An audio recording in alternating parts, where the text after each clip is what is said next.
Hello Internet! In this video we're covering the Blood Death Knight tank rotation for both hero talent trees, including how the tier set impacts your build, plus your stat priority and a few essentials to get you started for Season 2.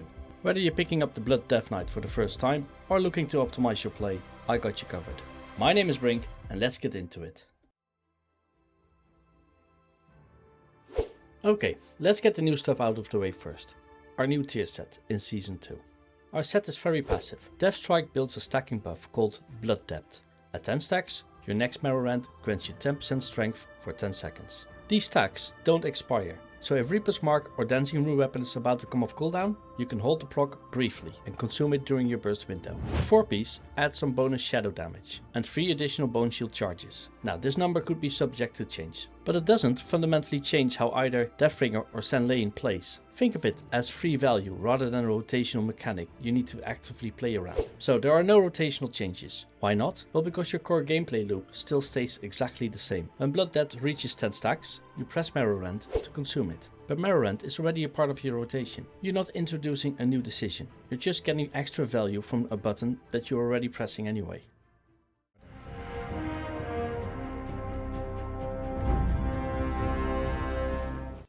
Instead of me explaining a fixed order of buttons to press, I feel it's way more useful to understand the meaning of your rotation and what it is you're trying to accomplish. Let's start with explaining the basics first. You have two resources, runic power and runes. Hard Strike costs 1 rune, does physical cleave damage and generates runic power the more enemies you hit. Deathstrike costs normally 45 runic power. With the talents mentioned earlier, this can be lowered. It does physical damage and even cleave damage because of the talent Deadly Reach. It's your main ability to keep you alive. Basically a reactive tool to convert absorbed damage into a self-heal. Blood Boil is your AoE nuke threat generator and a filler. Use it to spread Blood Plague and have empowered Blood Boil from the talent Boiling Point for even more damage.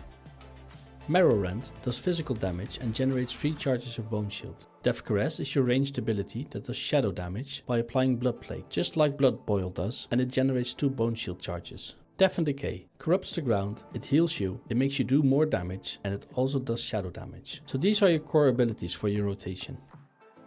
If you are new to the Blood Death Knight, my advice would be go to a dummy and start practicing the following. Run in, pull at range with Death Caress, pop Blood Boil and close at the enemies. Then use the macro, Death and Decay, to place it at your feet. Now press Hard Strike, hitting multiple enemies because of Death and Decay. That's your pull right there. Start rotating your abilities, first by pressing Hard Strike.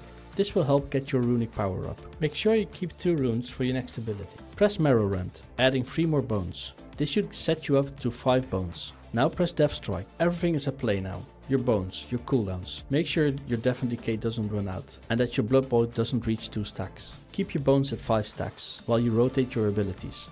It's a mindset and a rhythm you have to get into. It sounds like you're managing a lot. You got your runes rolling, runic power being generated, and you have to keep an eye on all your resources. Keep pressing your abilities with this mindset, and once you get the hang of this, you can start adding cooldowns. If you are new to the Blood Death Knight, my advice would be go to a dummy and start practicing the following. Run in, pull at range with Death Caress, pop Blood Boil and close at the enemies. Then use the macro, Death and Decay, to place it at your feet. That's your pull right there.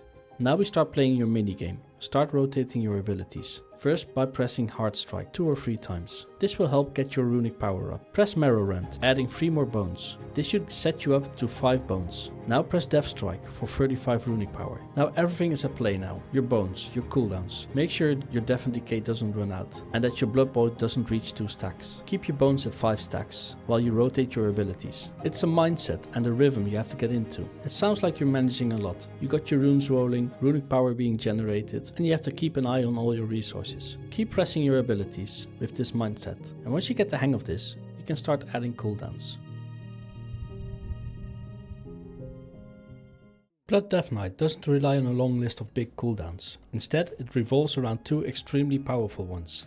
These cooldowns are frequently used and define your entire gameplay flow. Dancing Rune Weapon is your main defensive but also your offensive cooldown. Basically, this is your most important cooldown, and it really feels cool to press. When activated, Dancing Rune Weapon will explode in a red mist. grants 20% parry, copies your Hard Strike and Marrow Rend, and dramatically boosts both damage and mitigation. Because of its low cooldown, you want to use Dancing Rune Weapon as often as possible, not save it for emergencies. Think of it as a defensive uptime tool, not a panic button. Use Dancing Rune Weapon on pull, on every pack, on dangerous boss moments. Basically on cooldown, unless you are deliberately holding it for an incoming mechanic or important moment.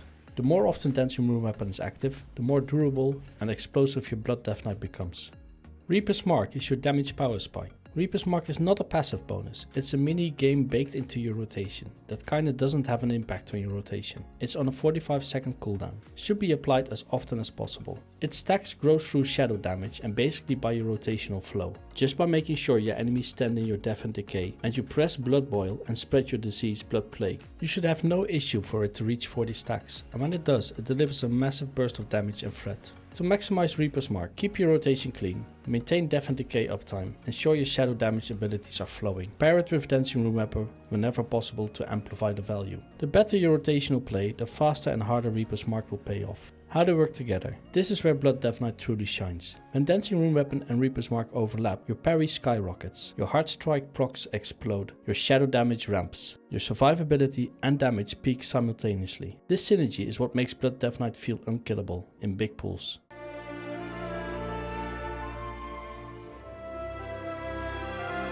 Resource management. I've said resource management a lot in this guide, and there's a lot of things to keep in mind. So let me put this one more time in perspective, because this spec really lives and dies by resource management. Optimizing resources is super important. And then you have some buffs and debuffs you need to track, as this feeds into your resources. Openers are important, sure, but the real power comes from keeping your resources in check, your cooldown cycling, and your buffs and debuffs up at all times. So first things first, what does it mean to optimize resources? You got 2 stacks of Blood Boil, so you want to make sure you never cap these. Make sure there's always a global cooldown rolling in the background. Your runes. You want 3 runes recharging as often as possible, and you don't want to overcap runic power. Basically, always keep your tools ready without wasting anything.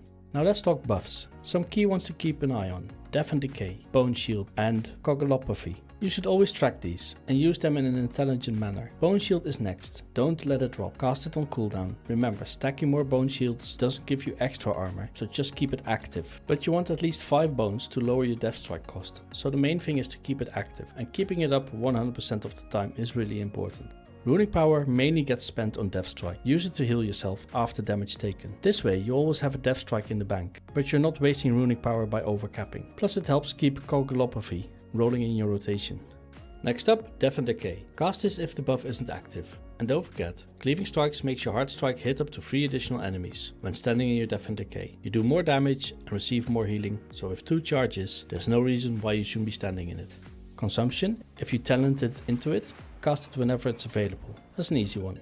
So in short, track your buffs, never waste resources, keep your cooldowns on rotation, and your rotation will practically take care of itself. Blood Death Knights are all about efficiency and uptime. Nail that and you'll be tanking like a pro.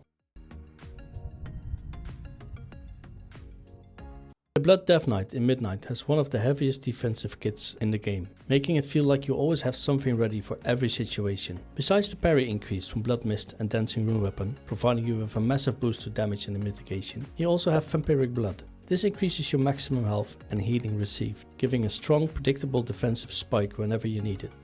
Icebound Fortitude provides a huge damage reduction plus stun immunity, perfect for soaking high bursts of incoming damage. Anti-Magic Shell, very situational, but it does absorb magic damage and protects you from dangerous spells. Just like Anti-Magic Zone, this protects anyone standing inside from magic damage. Lichborn adds Leech and immunity to fierce charms and sleeps. Finally, Purgatory acts as a cheat death, giving you a safety net if things go south. Together, these cooldowns make Blood Death Knights incredibly durable in Mythic Plus dungeons and in raids, allowing you to survive punishing encounters while still dealing consistent damage.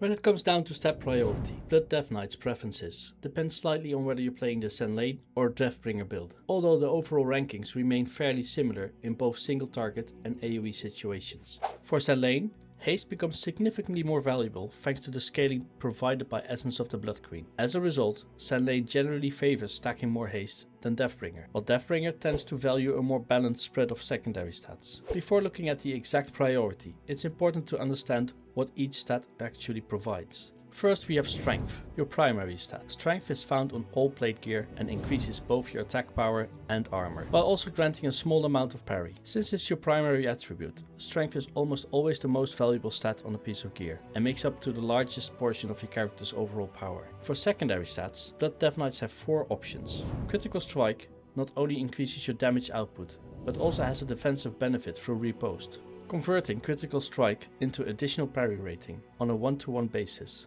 This means crit contributes both offensively and defensively, making it a solid all-around stat. Haste is one of Blood's most impactful secondary stats. Thanks to Bone Shield, every percentage of haste increases rune generation even further, allowing you to generate resources faster and cast abilities more frequently. Haste also slightly reduces your global cooldown, making the spec feel smoother and more responsive. Since your survivability often depends on having resources available for a well-timed death strike, haste tends to be highly valued. Mastery, through Blood Shield, increases the size of your absorb shield created by your death strike healing.